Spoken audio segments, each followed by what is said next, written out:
ظاہر ہے اس حالت میں کھانے پینے کو دل کیا چاہے گا۔ صوفیہ نے الماس کی سوچ کو سراہتے ہوئے اس سے اتفاق کیا۔ ایسی بھی بات نہیں ہے، احساس کرنا پڑتا ہے، ورنہ فیض احمد فیض کی قبر پر مٹی ڈال کر لوٹنے والے ایسے عظیم شاعر اور ادیب آج بھی زندہ ہیں، اور اس بات پر شرمندہ نہیں کہ انہوں نے نہ تو ایک بڑے ادیب کو اپنی سالگرہ کا فنکشن منسوخ کرنے کا مشورہ دیا، بلکہ لک چھپ کر اس میں شریک بھی ہوئے۔ یہ میں ان لوگوں کی بات کر رہا ہوں جنہیں معاشرے کے حساس ترین افراد خیال کیا جاتا ہے۔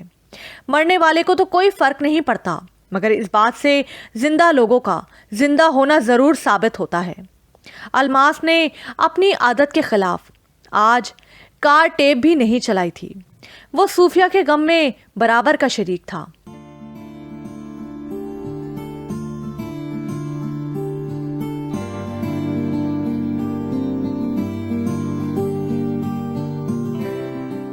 رکے سے تو یہ پتا چلا ہے کہ ہاسٹل میں لڑکیاں اسے تانا دیتی تھیں کہ وہ دو شیزگی سے محروم ہو چکی ہے۔ اس نے رکے میں 3 بار قسم کھاتے ہوئے یہ جملہ لکھا ہے، میں کنواری ہوں۔ اس کے علاوہ بھی ہاسٹل کی لڑکیوں اور وارڈن کے ناروا سلوک کا ذکر رکے میں موجود ہے۔ شاید تم مردوں کے لیے یہ کوئی بڑی بات نہ ہو، مگر عورت کے لیے واقعی یہ بہت بڑی بات ہوتی ہے۔ مگر خودکشی کی حد تک جانا یہ اس کی انتہائی بے بسی ظاہر کرتا ہے۔ ممکن ہے صفورہ کی خودکشی کے رد عمل میں ہاسٹل کا ماحول کچھ بہتر ہو جائے۔ وارڈن تو معطل ہو ہی چکی ہے۔ میں نے پہلی بار سفید ہتھنی کو روتے ہوئے دیکھا، مگر مجھے اس پر ذرا ترس نہیں آیا۔ جنازے سے واپسی پر صوفیہ الماس سے مخاطب تھی۔ تمہارا چہرہ شروع ہی سے ایسا شفاف اور روشن تھا، یا یہ روپ جمشید سے شادی کے بعد آیا؟ الماس صفورہ کے حوالے سے مسلسل باتیں سن کر کچھ اکتاہٹ ہی محسوس کر رہا تھا، اس لیے بات بدلنا چاہتا تھا۔ نہیں، شروع سے تو ایسا نہیں تھا۔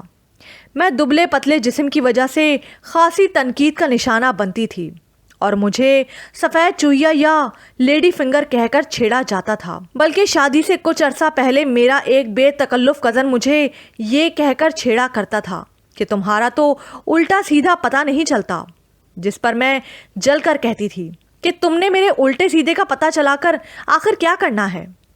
پھر شادی ہوتے ہی میرا جسم بھرنے لگا، اور اسی کزن نے جب میری اور جمشید کی اپنے گھر دعوت کی تو میں نے اسے بطور خاص شرمندہ کرنے کی غرض سے کہا، ناصر اب بتاؤ میرا الٹا سیدھا پتہ چلتا ہے یا نہیں؟ یقین مانو الماس، وہی ناصر جو کبھی مجھے شرمندہ کیا کرتا تھا، سب کے سامنے اس قدر شرمندہ ہوا کہ کھانے کی میز ہی چھوڑ کر بھاگ گیا۔ ہاں، میرا چہرہ گردوں کی بیماری کے دوران اسٹیرائڈز کھانے کی وجہ سے عارضی طور پر متاثر ضرور ہوا تھا۔ شاید تمہیں یقین نہ آئے، میری ہلکی ہلکی داڑھی اور مونچھیں تک نکل آئی تھیں۔ بیماری کے ساتھ ساتھ میں اپنے چہرے سے بھی مایوس ہو گئی تھی، مگر ڈاکٹروں نے مجھے چہرے کی طرف سے تو تسلی کروا دی تھی کہ اسٹیرائڈز کا استعمال ترک کرتے ہی آہستہ آہستہ میں نارمل ہو جاؤں گی۔ مجھے ان کی بات کا بالکل یقین نہیں آتا تھا۔ کاش میں نے اس وقت ایک تصویر اتروا لی ہوتی تو آج تمہیں ڈرانے کے کام آتی۔ صوفیہ الماس کی توقع کے عین مطابق صفورہ کا ذکر بھول کر اپنے ماضی میں کھو گئی تھی۔ بھائی میں تم سے تصویر کے بغیر بھی ڈرتا ہوں۔ الماس نے صوفیہ کو خوش کرنے کے لیے ڈرنے کی ایکٹنگ کی۔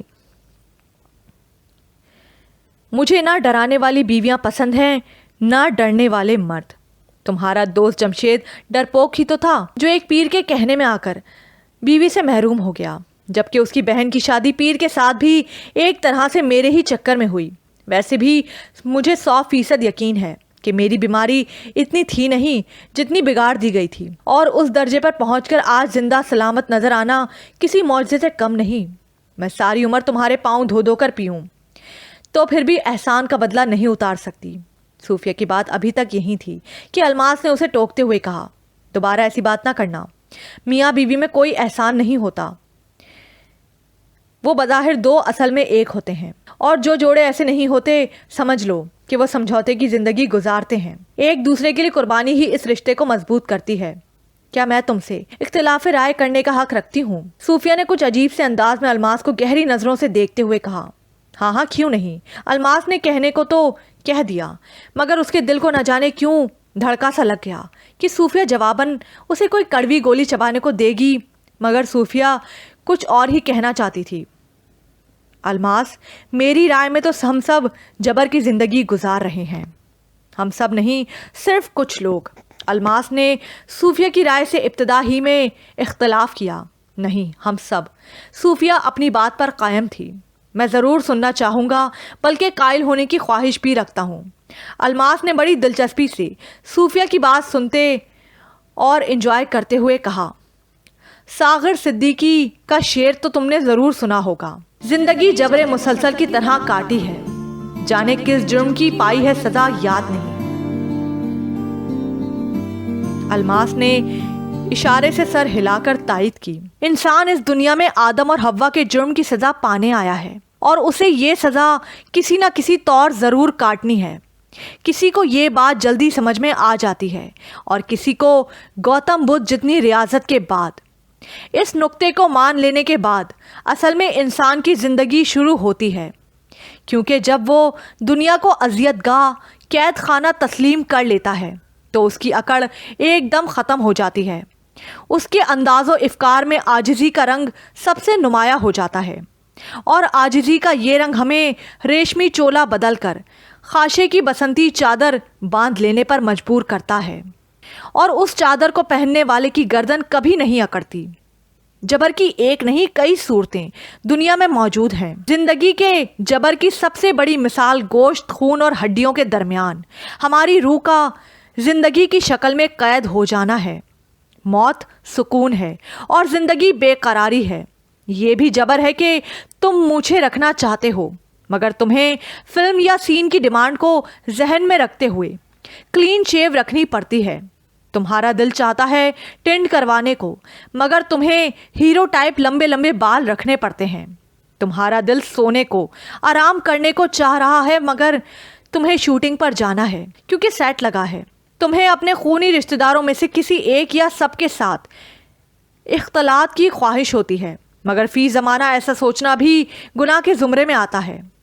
تم کسی کے گھر مہمان جاتے ہو، وہ تمہارے سامنے بہت سے چائے کا سامان چن دیتا ہے۔ تمہارا دل چاہتا ہے کہ میز پر پڑا سب کچھ صفا چٹ کر جاؤ، مگر اس کے بجائے آپ بہت کچھ باقی چھوڑ دیتے ہیں۔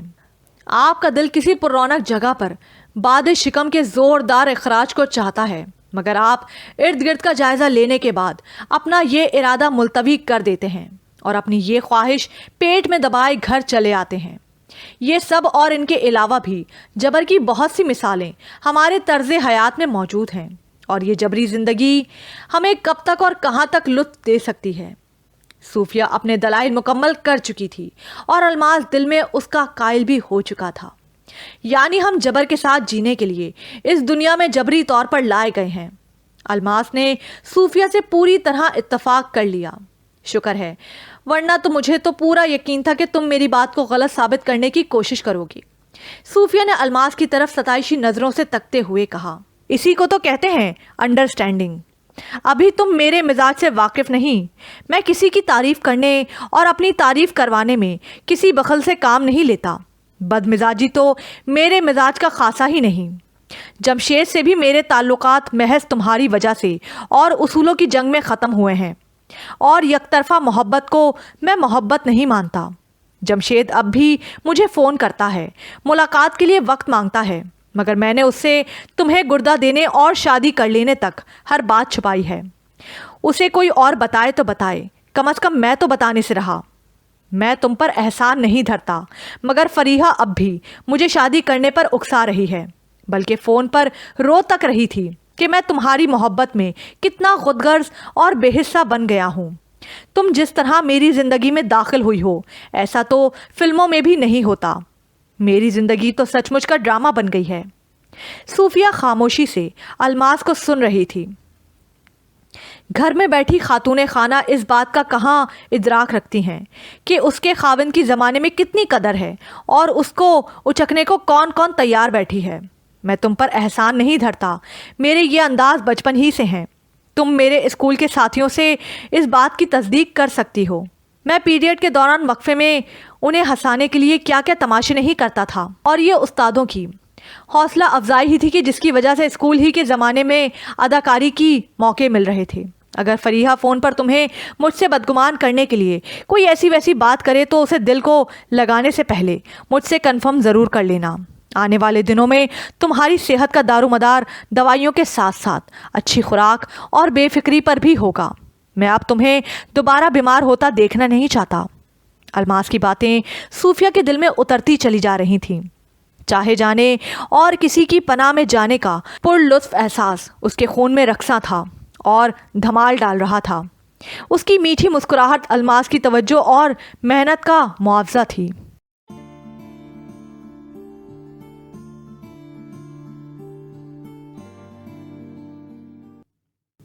الماس، فریحہ کا فون ہے۔ صوفیہ نے موبائل فون الماس کو پکڑاتے ہوئے کہا۔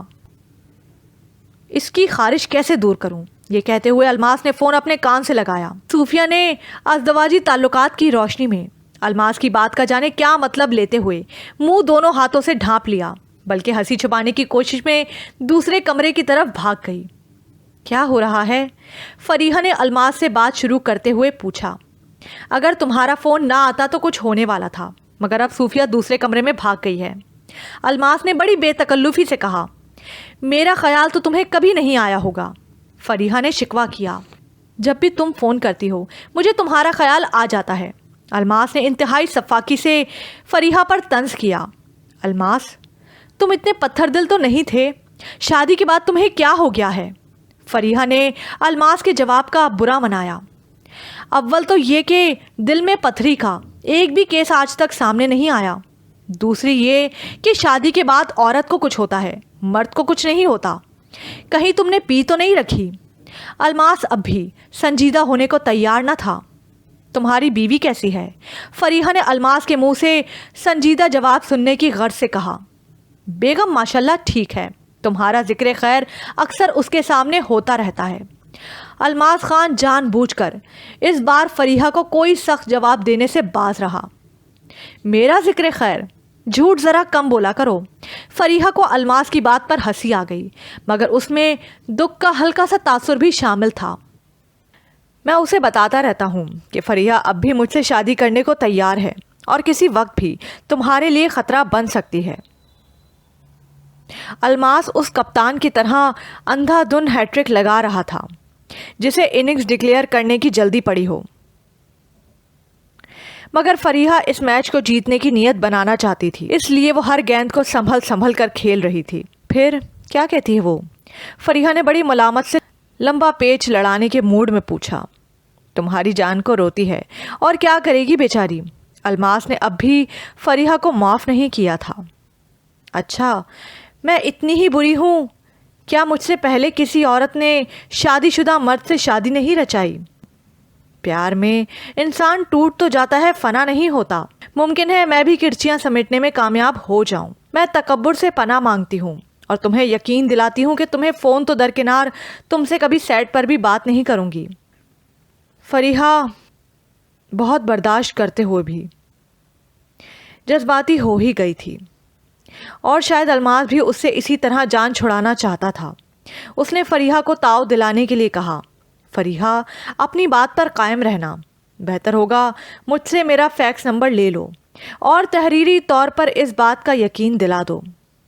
آج کل کال کو پورے نہ مرد کر رہے ہیں اور نہ عورتیں۔ تمہارا فیکس نمبر ہے میرے پاس۔ یہ کہتے ہوئے فریحہ نے فون بند کر دیا۔